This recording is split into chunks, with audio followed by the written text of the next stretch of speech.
Dans ce chapitre sur les écritures fractionnaires, nous avons vu que pour faire la différence de deux fractions, il fallait qu'elles soient au même dénominateur parce que des BIM moins des BIM, ça me donne des BIM.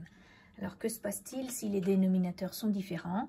On va essayer de regarder un exemple avec des aires avec deux fractions qui n'ont pas le même dénominateur et puis un exemple avec des longueurs, même chose, une différence de deux fractions qui n'ont pas le même dénominateur. Donc si je regarde d'abord avec les aires, le premier exemple, donc j'ai 22 quinzièmes moins 1 tiers. Donc 22 quinzièmes, c'est bien ce que j'ai au départ. Donc 22 quinzièmes, ce sont des quinzièmes. Donc déjà, lorsque j'ai 15 quinzièmes, j'ai une unité. Et pour compléter, pour avoir mes 22 quinzièmes, je prends 7 morceaux de ma deuxième unité. Donc ici, j'ai représenté en rose la fraction 22 quinzièmes. À cette fraction-là, je veux enlever la fraction 1 tiers. Donc la fraction 1 tiers, elle est représentée par une unité partagée en 3. Cette fraction 1 tiers, je peux la positionner debout ou couchée.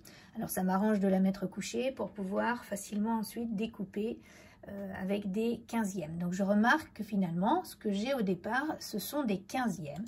Eh bien, je vais transformer ce que je veux enlever en quinzièmes. Donc ici, j'avais 1 tiers et ici, j'ai bien 5 quinzièmes. Donc maintenant que j'ai des quinzièmes, je vais pouvoir enlever des quinzièmes. Ici, j'en ai 22, je vais en enlever 5. Donc je les raye de ceux que j'avais au départ. Donc sur ces 22 quinzièmes, j'en enlève 5.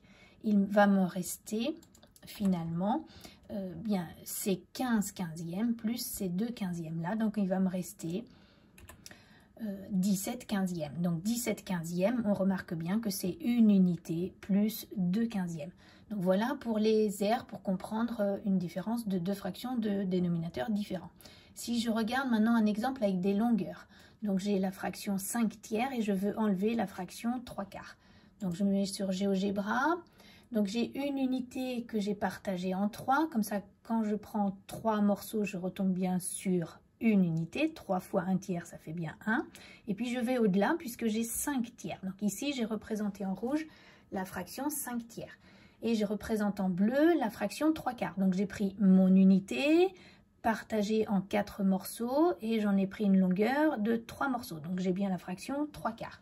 Eh bien, la fraction 5 tiers moins la fraction 3 quarts, je ne peux pas faire ça sans faire de modification.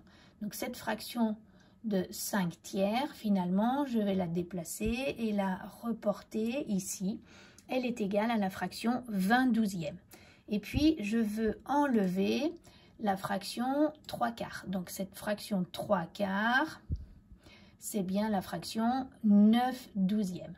Maintenant, j'ai des douzièmes moins des douzièmes. Finalement, ce qui me reste, c'est ce qui est ici, que je code en vert. Eh bien, si je regarde bien, ça, c'est la différence entre 20 douzièmes et 9 douzièmes. Alors, je peux compter 1, 2, 3, 4, 5, 6, 7, 8, 9, 10, 11 douzièmes.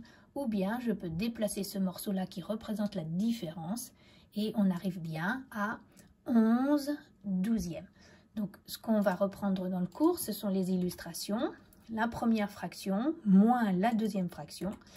Je les déplace pour pouvoir les représenter par des fractions de dénominateurs identiques, ce sont des douzièmes. Et maintenant, des douzièmes moins des douzièmes, ça va me donner des douzièmes et j'en compterai 11. Donc la réponse, c'est que 5 tiers moins 3 quarts, ça me donnera 11 douzièmes.